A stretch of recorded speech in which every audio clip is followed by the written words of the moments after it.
এই কেকটা বেশ কিছুদিন আগে বানিয়েছিলাম আমি। আর এই কেকটা বানানোর সময় এমন একটা সমস্যার সম্মুখীন হতে হয়েছিল আমার, যেটা আমার নিজেরও হাসি পাচ্ছিল যে আমি এখন কী করব?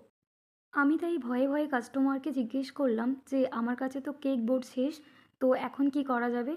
আমার কাছে অন্য একটা কেক বোর্ড আছে, সেটা আমি ইউজ করতে পারি কি?" তো সে বলল, "কোনো সমস্যা নেই। ব্যাস আমার কেকের টেস্টটা কিন্তু খুব ভালো চাই।" আর আমাকে বলেছিল, "কেকে যতটা সম্ভব রোজ আর ফ্লাওয়ার দিয়ে একটু সাজিয়ে দিও। ডেকোরেশনটা যেন ফ্লাওয়ার দিয়েই হয় বেশি, বেশি করে। আর কেকের ফ্লাওয়ারগুলো যেন ক্রিম দিয়েই হয়।"